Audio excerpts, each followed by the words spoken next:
What up, dudes? It's Gaz, and welcome back to the Warframe video. So, we're doing another Invigoration video today, and this actually is one of the best Invigorations in the entire game. I know I say that in nearly every video, but this is also true today. Before we get into it, make sure you're subbed to the YouTube channel, all that. We'll have lots of videos going up this week on the new Angels of Zariman update, and also check out the live stream channel. We'll be live streaming a bunch. Hours and hours of free content, so go check it out if you want to. Alright, so the Invigoration we got today is basically for Zaku, and it's going to be increased range. You can look at the jump resets as well, but it's more about the range here. Zaku is one of the best frames in the entire game as far as range scaling. Lots of the abilities of Zaku, like you would think would scale with something else, but they actually scale with range and other stuff. So what you can achieve with an Invigoration range Invigoration on Zaku is you can get the most amount of gun steal possible. So if you didn't know, Zaku's second ability, Grasp of Loke, it will steal guns depending how much range you have. The targeting range of these guns is also affected by range. And with 380% range, the highest range possible with mods and Invigorations, we have 22 maximum guns. You can't even fit them all on the screen. If you look down, you can kind of see them all. But those will each fire bullets that scale with enemy level and with power strength. That's one thing you can get. There's two big things on a range Invigoration on Zaku. So gun steal amount goes up. You could technically get corrupted in a fissure and get more, but I haven't had that happen yet, so maybe we'll get that later in the week. Crazy amounts of void guns that scale with enemy level. We've also got the Vast Untime, Zaku's fourth ability. This is the biggest range of a weapon that can open up boxes in the entire game. It is actually hilarious how much range this has, 95 meters. I believe that's a radius too, so massive. Completely massive amount of range. So what we're utilizing today is one of the main uses I use for Zaku still, even after all these years, and it's going to be Greedy Pull Zaku with this fourth ability. So we blow up the entire map's boxes, or the entire room's boxes, entire 2 rooms over boxes, and then now the problem with Greedy Pull is that it has line of sight, so it doesn't pull loot through walls, but with the augment mod for pull, we pull in loot to us with a 100% chance. So that's pretty much the gist of it. Blow up every box, pull every loot to you, and just keep on jumping. We technically have those 5 jump resets to make it so we can, jump further. But that's the main thing. So you're like, okay, well, it's good for a box opening build. For a normal Zaku build, like a straight up just normal Zaku build, like something like this maybe, it's just 100% additional range. It just is a buff. There's no downsides to having this crazy high range. If you're using the Lost, the range of the look at that, 91 meter casting range and a 43 meter casting or damage reduction aura. So that's huge. Like this is crazy. Like the laser beam goes super far, and it's just like the list goes on. It's mostly about the guns though in the 4.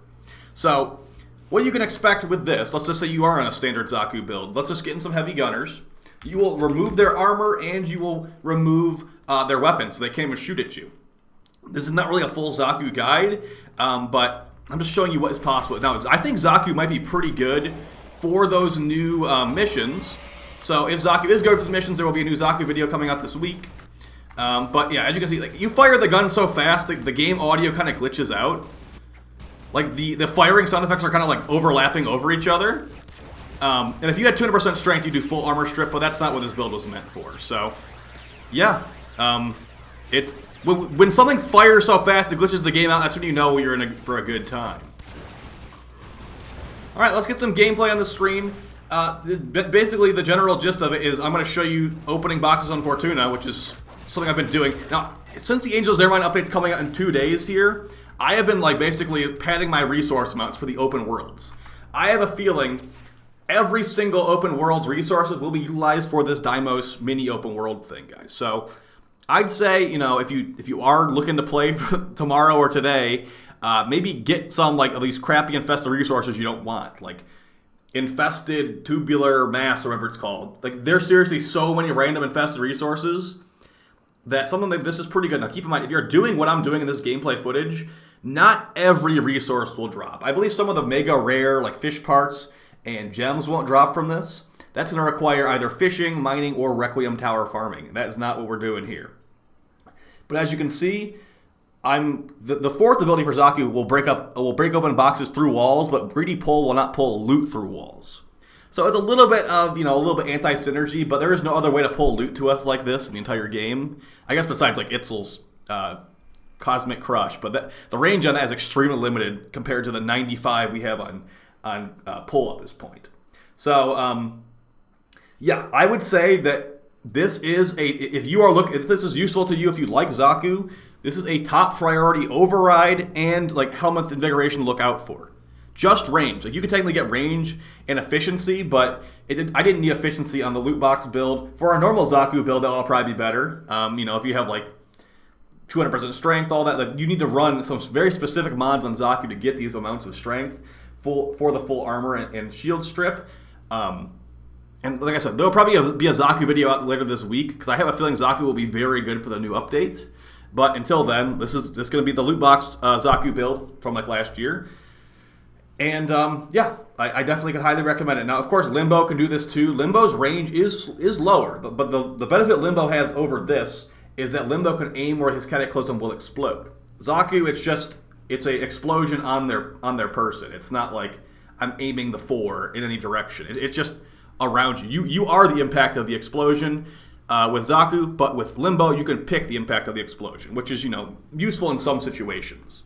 But I've been running Zaku for this type of thing nowadays. This is also really useful for Syndicate Medallions as well, because if you're running Loot Radar, like we are in the video here, you can see the Syndicate Medallions through the wall, just blow up all the loot, and then pick it up if it's not a Syndicate Medallion, and then there should only be Syndicate Medallions and like Ayatan Sculptures left after that. So, pretty good on Deimos. I tried it on Fortuna as well. It's just the same thing as it was before. It's a great thermal sludge farm. The big thing is you need to know the spots to go to, like the big like dense spots of items and things of that nature, like the bases to go to on Fortuna, because you can get a lot of thermal sludge. You can get a lot of like those random like Fortuna resources that I can't remember the names of.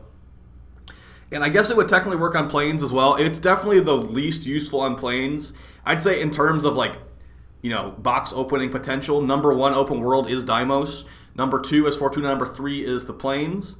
And like I overrode this. This is actually an override for me on Invigorations. I think that potentially, like I said, I think Zaku will be good for the new update. But if there is anything like this, what I'm doing right here on the new update, where it's like, oh, there's random like little boxes everywhere that has this specific resource. This is literally perfect for that because, like I said, it's the best at doing this in the entire game. No one's gonna want to be doing that. So having it very efficient, where you get every box in one explosion, I'm thinking it will be worth it. Don't think I'm gonna be regretting like, oh man, I didn't save my override for Korra, and like Korra is like meta. I think she will be meta because she's a loot frame and a DPS frame, but I don't think I'm gonna need any more range in her. I might eat my words because some of those tile set rooms seem really big for the new ship, but yeah, either way.